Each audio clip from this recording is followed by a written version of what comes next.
Hello students, आज आप पढ़ेंगे क्लास ट्वेल्थ जो चैप्टर 8 आप पढ़ रहे थे, मैट्रिक्स मेथड। मैंने आपको इनिशियल क्वेश्चंस उसके दिए थे सॉल्व करने के लिए। आज मैं आपको फर्दर क्वेश्चंस बताऊंगा। और कल जो मैंने आपको पढ़ाया था, लास्ट जो क्लास थी उसमें जो पढ़ाया था वो था आपके पास यूनिक सॉल्यूशन। मैंने लास्ट क्लास में बोला था कि नो सॉल्यूशन भी होता है, मैन इनफाइनाइट सॉल्यूशन भी होता है। ये आप जानते हो, क्लास 10th पढ़ के आ रहे हो। क्लास 10th में दो इक्वेशन होती थी, तो आप तीन तरीके से उसके आंसर निकलते थे, या तो यूनिक सॉल्यूशन, या नो सॉल्यूशन, या मैन इनफाइनाइट सॉल्यूशन। वो सेम चीज यहाँ एप्लीकेबल है, सेम चीज। तो यहां मैट्रिक्स मेथड में कैसे पता चलेगा, क्या रूल होता है, कैसे पता करें। जैसे 10th क्लास में रूल हुआ करता था कि a1 upon a2 not equal to b1 upon b2, that is unique solution. a1 upon a2 equals to b1 upon b2 not equals to c1 upon c2, that is no solution. And last condition, a1 upon a2 equals to b1 upon b2 equals to c1 upon c2, that is many infinite solution. ये 10th में था, अब नहीं चलेगा। तो अब क्या चलेगा, अब क्या रूल होता है, क्योंकि अब मैट्रिक्स मेथड आ रहा है। तो आज वही क्वेश्चंस आपको बताते हैं। पहले 2/2 फिर 3/3। देखिए, ये मैंने क्वेश्चन लिखा है जी। जो सवाल है वो आपके पास ये है, 2x plus 3y और इक्वल्स टू 7। और यहां लिखा है मैंने 4x plus 6y और इक्वल्स टू आपका 10। ये आपके पास लीनियर इक्वेशन है, ठीक है, 2 वेरिएबल। और यहां सॉल्व करना है, लिखा हुआ है बाय मैट्रिक्स मेथड। तो अब यहां कैसे पता चले कि यार क्या चीज अप्लाई करी जाए, तो सुनिए ढंग से। यहां लिख रहा हूं condition, if determinant A not equals to 0, तो ये आपके पास होता है यूनिक सॉल्यूशन। पहला केस, अगर determinant A not equal to 0 है तो यूनिक सॉल्यूशन है। जो आप क्वेश्चन कर चुके हो, जो कल जितने सवाल करे वो सब यही थे, क्योंकि सब में determinant A not equal to 0 था। बाय द वे, मानो सेकंड केस, अगर डिटर्मिनेंट ए आ जाता है 0, तो फिर यहां दो केस लगते हैं। अगर डिटर्मिनेंट ए आ गया 0 तो दो केस। क्या केस, सुनिए। आप निकालोगे adjoint of A into B. अगर ये आया नॉट इक्वल टू 0, तो इसको बोलते हैं नो सॉल्यूशन, या आप बोल सकते हो इसको कंसिस्टेंट, इनकंसिस्टेंट, सॉरी। अगर एडजॉइंट, देखो ये कब करना है जब ये चीज है, मतलब पहले डिटर्मिनेंट ए निकालोगे, अगर वो 0 आ गया तो फिर निकालोगे adjoint of A into B. और अगर वो नॉट इक्वल टू 0 आया तो आप लिखोगे नो सॉल्यूशन, इनकंसिस्टेंट। और अगर मान लो आपके पास में adjoint of A into B जो है वो भी 0 आ गया, तो फिर यहां कंडीशन जो बनती है वो होता है मैनी इनफाइनाइट सॉल्यूशन। लेकिन मैंने लिखा नहीं है, क्योंकि हो सकता है वो नो सॉल्यूशन में भी क्वेश्चन काउंट हो जाए फर्दर आगे जाके। 3/3 में, 2/2 में नहीं, 3/3 में मैं क्वेश्चन आगे जब बताऊंगा। अभी मैं क्वेश्चन कर रहा हूं, फिर आपको समझाऊंगा। लेकिन पहले ये चीज आप याद रखो कि डिटर्मिनेंट ए अगर आपका नॉट इक्वल टू 0 है तो वो यूनिक सॉल्यूशन होता है, जो आप क्वेश्चंस कर चुके हो। जितनी वर्ड प्रॉब्लम है सब में ये चीज लगेगी, क्योंकि वर्ड प्रॉब्लम में कुछ ना कुछ आंसर निकल के आता ही है। दूसरी चीज, अगर आपका डिटर्मिनेंट ए 0 आ गया है तो आप निकालोगे adjoint of A into B. ये आपके पास एक मैट्रिक्स आएगी। तो अगर वो नल मैट्रिक्स आ रही, नल मैट्रिक्स नहीं आ रही है, तो उसको नो सॉल्यूशन बोलते हैं, इनकंसिस्टेंट। और अगर वो आपके पास नल मैट्रिक्स आ रही है तो फिर वहां पर सॉल्व करने का जो रूल है अभी आपको करके दिखा रहे हैं, ठीक है। वैसे वो मैनी इनफाइनाइट सॉल्यूशन ही आता है हर बार, ठीक है। तो देखिए, ये आपका सवाल है, ठीक है। आपने इसको मैट्रिक्स मेथड में बदला, तो यहां आपने लिखा 2 3 4 6, यहां लिखोगे एक्स एंड वाई, और यहां लिखोगे आप 7 एंड 10। ये ए हो गया आपके पास, ये एक्स हो गया, ये बी हो गया। ए जो है वो आपके पास हो गया 2 3 4 6, ठीक है। आपने निकाला डिटर्मिनेंट ऑफ ए, तो ये हो गया 12 - 12, दैट इज इक्वल टू 0। यानी आपका केस नंबर आ गया 2। देखिए आराम से। तो अब क्या करें, अब निकालो एडजॉइंट ऑफ ए। तो ये रहा आपका ए, तो इसका एडजॉइंट निकालना है। तो देखिए C11 6, C12 -4, C21 -3 और C22 आपके पास हो गया 2। ये हो गया आपका एडजॉइंट ऑफ ए, यानी जो आपके पास आगे देखो 6 -4 -3 2, और इसका ट्रांसपोज, तो 6 -4 -3 और 2। ये आपका आ गया एडजॉइंट ऑफ ए। अब आप क्या करोगे, जो एडजॉइंट ऑफ ए है उसको इंटू करोगे बी से, यानी आप लिखोगे 6 - 3 - 4 और 2, इसको इंटू करा, देखो बी ये रहा, यानी 7 और 10, तो आप करो इसको इंटू हो गया क्या है, देखो ये हो गया 42 माइनस का 30, ये हो गया माइनस का 28 और प्लस का 20, तो ये आ गया आपके पास कितना 12 -8। This is not equal to null matrix, not equal to null matrix, यानी केस ये रहा, यानी आप क्या लिखोगे, the given equation has no solution. Question खत्म। बोलो समझ गए क्या? ये जी आपका तरीका। अगर मान लो ये भी यहां जीरो आ जाते दोनों ही, यानी नल मैट्रिक्स बन जाती, तो सवाल आता फिर क्या करते, तो क्या किया जाता, मैं वो भी करके बता रहा हूं। देखो क्वेश्चन है आपके पास में 2x + 3y और इक्वल टू लिखा हुआ है 7, और यहां पर आपके पास में लिखा हुआ है 4x + 6y और यहां लिखा हुआ है 14। ठीक है, तो देखो इसका इनिशियल पार्ट तो ये सेम, आराम से चेक कर लो, यहां जाके कंडीशन बदलेगी, तो ये पार्ट तो वो सेम यहां तक, वो तो मैं चेंज कर ही नहीं रहा हूं।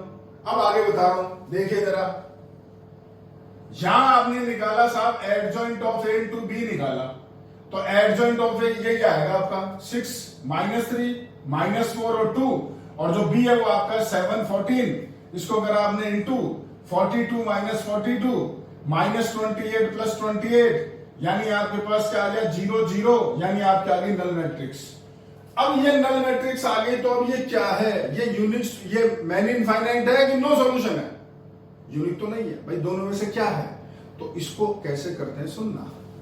इन दो इक्वेशन में से एक को सेलेक्ट कर लो, जो मर्जी चाहे जिसको कर लो। मैंने ले ली फर्स्ट, आपका दिल करे सेकंड ले लेना। एक इक्वेशन सेलेक्ट कर लो और एक्स या वाई में से किसी एक को लेट करो के, किसी एक को, दोनों में से किसी एक को लेट करो के, तो मैंने लेट करा वाई को के, तो मैंने इक्वेशन लिखी 2x + 3y = 7, मैंने लेट करा y की वैल्यू k, इस k को इधर डालो और x निकालो, तो 2x + 3k = 7, यहां से x निकालो, ये उधर जाके 7 - 3k और अपॉन 2, ये रहा आपका x, ये रहा आपका y। बोलो समझ गए क्या? दोबारा से बोल रहा हूं, दोनों में से एक इक्वेशन को सेलेक्ट कर लेना, और जो दो वेरिएबल है किसी एक को k मान लेना, किसी को मान लेना, और दूसरे की वैल्यू k के टर्म में निकालना। ये आपके x और y आ गए। कौन सी इक्वेशन इस्तेमाल में लिया आपने? फर्स्ट, तो ये वैल्यू सेकंड इक्वेशन में डालो। सेकंड में अगर LHS = RHS आ गया, तो आप लिखोगे therefore the given equation has many infinite solution, और जो उसके सॉल्यूशन होंगे वो ये होंगे x ये और y ये उसके आंसर कहलाएंगे। तो पहले चेक जरूर करना। देखो दूसरी इक्वेशन है 4x + 6y = 14, आपने x की जगह वैल्यू डाली 7 - 3k/2 और y की जगह लिखा k = 14, ये कटा 2 टाइम्स, ये हो गया 14 - 6k + 6k = 14, ये हो गया cancel, 14 = 14, therefore the given equations has many infinite solution. और लास्ट में लिखोगे solution x = 7 - 3k/2 and y = k, ये है आपका आंसर। तो ये क्वेश्चन तो आपकी बुक में है, ये क्वेश्चन नहीं है, हो सकता है एक्सरसाइज में आए, एक्सरसाइज में तो होगा ही होगा, तो इसलिए मैंने आपको दोनों चीज कर दी है 2x2 में। अब मैं आऊंगा 3x3 में, ठीक है? तो पहले आप इसकी एक फोटो ले लो, क्लिक कर लो, फिर बात करते हैं।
हाँ जी, अब आपको बुक में दिखाते हैं क्वेश्चंस।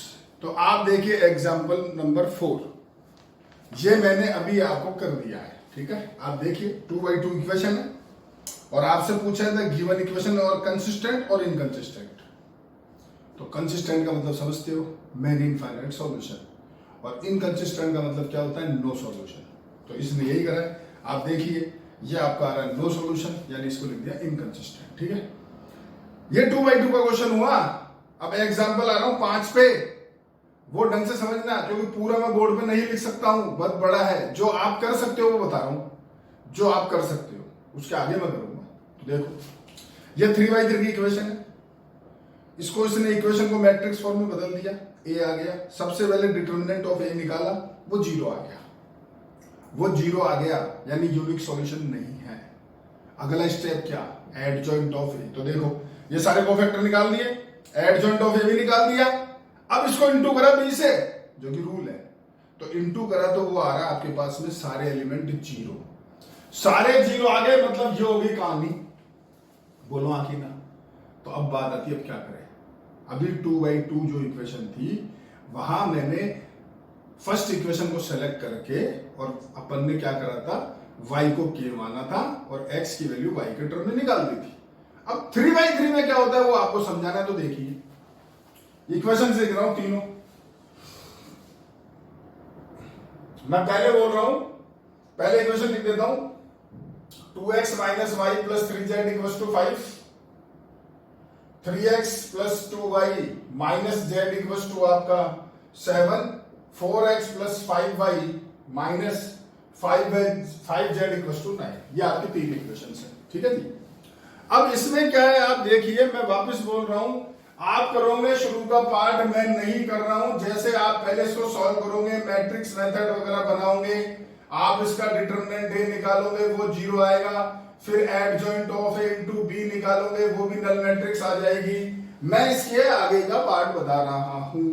अगर मान लो बाय द वे ये नॉट इक्वल टू 0 आता, तो आप इसके नीचे लिख देते therefore the given equation is has no solution, question वहीं खत्म हो जाता। लेकिन जब नल मैट्रिक्स आ गई तो अब क्या करते हैं, सुनो। वहां क्या करा था 2/2 में, दो में से एक इक्वेशन सेलेक्ट करी थी और किसी एक को आपने के माना था। यहां क्या करेंगे, सुनना ढंग से, ये 3 इक्वेशन है, कोई से 2 छांट लो, टॉप की 2 ले लो, कोई से 2 ले लेना, सब जबरदस्ती नहीं। मैं शुरू की 2 ले रहा हूं और 3 वेरिएबल है x y z, किसी एक को के मान लो, किसी भी एक को। तो बुक के हिसाब से चलते हैं, जेड को मानते थे, बाकी किसी को मान सकते हो, कोई जबरदस्ती नहीं है, ध्यान रखना शुरू बात है। तो देखो ये 2 इक्वेशन ली, यहां लेट करा, जेड को माना के और ये गया उधर। तो देखो क्या इक्वेशन बनी, सोचना, 2x - y = 5 - 3k। ये क्या बनी, 3x + 2y = 7 + k। बताओ जी, समझे क्या भाई। इन दोनों में जेड की जगह के डाला और इनको उधर शिफ्ट कर दिया, तो ये 2 इक्वेशन आ गए। अब इन दोनों को करो सॉल्व और निकालो x और y, दोनों को करो सॉल्व, निकालो x और y। तो इन दोनों को जब सॉल्व करते हैं तो मैक्सिमम 99% बच्चे क्या करते हैं, एलिमिनेशन मेथड, सब्स्टिट्यूशन मेथड। ना जी ना, कतई ना। आप पढ़ क्या रहे हो, मैट्रिक्स मेथड, तो इसको मैट्रिक्स मेथड से ही सॉल्व करो। समझ में आ गई बात, यही बताना था मुझे, इसलिए मैंने कर रहा हूं। तो देखो यहां लिखोगे 2 - 1 3 2, ये हो गया x y, ये हो गया आपके पास क्या 5 - 3k 7 + k, और इसको a नाम मत देना क्योंकि यहाँ ऑलरेडी a x b लिख चुके हो, तो इसको कुछ नाम दे देते हैं अपन d। ये तो x ही रहेगा और इसको नाम दे देते हैं e। तो dx बराबर आपका क्या आ गया e। अब जो था d वो आपके पास क्या है जी, 2 - 1 3 2। अब क्या निकालोगे, इसका एडजॉइंट, वही इनवर्स, वही सारी कहानी। तो ये x यहां पर क्या होगा, सोचो, d इनवर्स इंटू e तो लिखोगे, तो यहां पर इसका पहले इनवर्स निकालो, ये बैठा e, उससे करो इंटू। तो मैं लिख रहा हूं डायरेक्ट, देखना जरा x बराबर क्या आएगा, इसका इनवर्स लिख रहा हूं मैं। तो देखो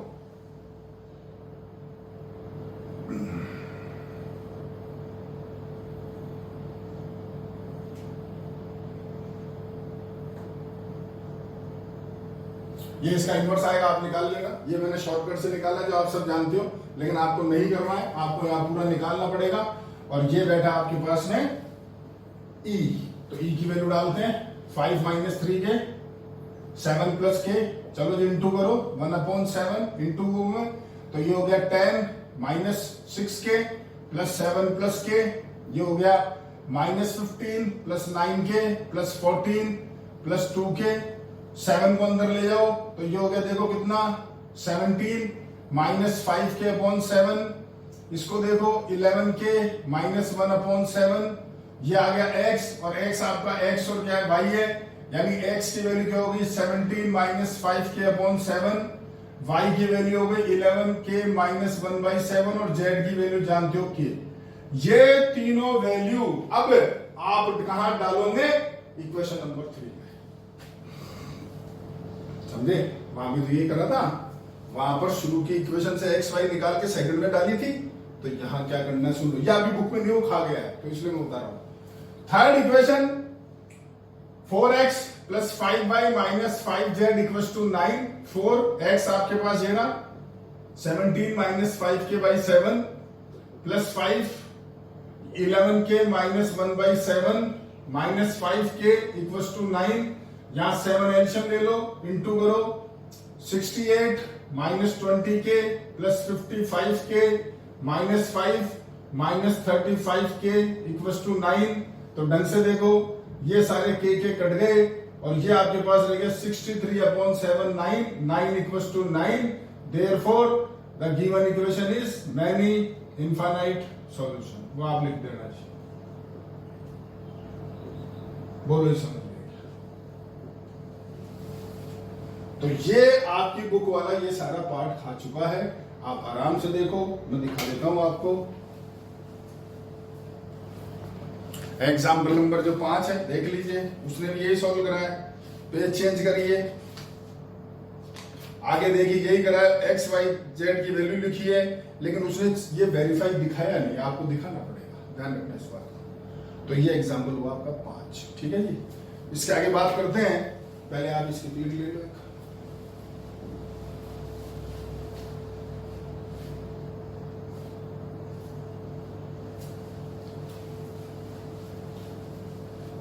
देखिए जी, मैं आपको अभी एग्जाम्पल 6, 7 और 8 नहीं बता रहा हूं, ये बहुत शानदार क्वेश्चन है, इसके बारे में कल बात करेंगे आपसे। आप आइए एग्जाम्पल नंबर 9। एग्जाम्पल नंबर 9 ये वर्ड प्रॉब्लम है, मैं एक क्वेश्चन डिस्कस कर लेता हूं, आगे ऐसे ही क्वेश्चन है। तो देखिए सवाल है the sum of 3 number is 6, तो 3 नंबर क्या मानो x y z, तो x plus y plus z equal to 6, पहली equation. If we multiply the third number by 2 and add the first number to the result, यानी third number को 2 से into कर रहे हो यानी 2z, और फर्स्ट उसमें ऐड कर रहे हो यानी x प्लस आपका हो गया 2z, और ये आपको दे रखा 7, सेकंड इक्वेशन। अगला बोल रखा है by adding second and third number two the 3 time of first number, यानी आप क्या कर रहे हो, फर्स्ट नंबर को 3 से इंटू और सेकंड और थर्ड में ऐड कर रहे हो, तो इक्वेशन होगी 3x plus y plus z, और इक्वल टू दे रखा उसने 12, ये आपकी होगी 3 इक्वेशन। अब इसको कर लो सॉल्व, वो जानते ही हो आप, मैट्रिक्स मेथड लगाओ और सॉल्व करो। यहां लिखा हुआ आएगा एग्जाम में, ध्यान रखना भाई मैट्रिक्स मेथड सॉल्व करना है आपको, तो उस वे से आपको सॉल्व करना है। ये बड़ी प्रॉब्लम होगी, तो इसमें कुछ समझाने का नहीं है, समझाने का जो है वो ये है कि आपकी जो 3 इक्वेशन है वो तरीके से समझनी चाहिए। अगर वो इक्वेशन सही है तो फिर क्वेश्चन भी सही है, लड़ाई इस बात की। तो देखिए 9th जो एग्जाम्पल यही है, एग्जाम्पल 10th यही है, एग्जाम्पल 11th यही है, क्या आपके एग्जाम्पल है। अब आपका काम क्या है वो सुनिए, आज आपका होमवर्क है, सारे एग्जाम्पल करने हैं, 6, 7, 8 एग्जाम्पल मत करना, उसके बारे में कल बात करेंगे। मैंने आपको उस दिन क्वेश्चन दिए थे 1 और 2, आज क्वेश्चन दे रहा हूं 3 और 4, क्वेश्चन 3 और 4 दोबारा रिपीट कर रहा हूं, क्वेश्चन 3 एंड 4। अब उसमें देखो एक में 6 पार्ट है, एक में 6 पार्ट है, वही 3 कर देना, और नंबर्स वाले उठा लो। इसके बाद में ये जो क्वेश्चन 8 तक है इनको मत देखना, 9th क्वेश्चन से स्टार्ट करना, क्वेश्चन 9 से, ये वर्ड प्रॉब्लम की बात कर रहा हूं। ये जो बीच वाले क्वेश्चन है कल बात करेंगे। 9, 10, 11, 12, 13, देखो ये टोटल है 21। तो मैं चाहता हूं आप 9 से लेकर के और 15 तक तो आज कर लो, बाकी कल कर लेना, 9 से लेके 15 तक। तो आपका दोबारा से होमवर्क क्या है, रिपीट करते हैं, सारे एग्जाम्पल करने हैं, लेकिन 6, 7, 8 एग्जाम्पल मत करना। एक्सरसाइज के अंदर आप क्वेश्चन नंबर 3 और 4 कर लो, ये वर्ड प्रॉब्लम में रहने तो बात कल करेंगे। बात आप 3 और 4 क्वेश्चन के 3 पार्ट कर लेना, ठीक है। इसके आगे बात करेंगे कल आपको 6, 7, 8 बताएंगे, और आपको थोड़ी वर्ड प्रॉब्लम जो अच्छे कोई सवाल है वो डिस्कस कर लेंगे, ठीक है जी। आज आपका ये होमवर्क है, ये आपको कंप्लीट करना है। Okay, thank you.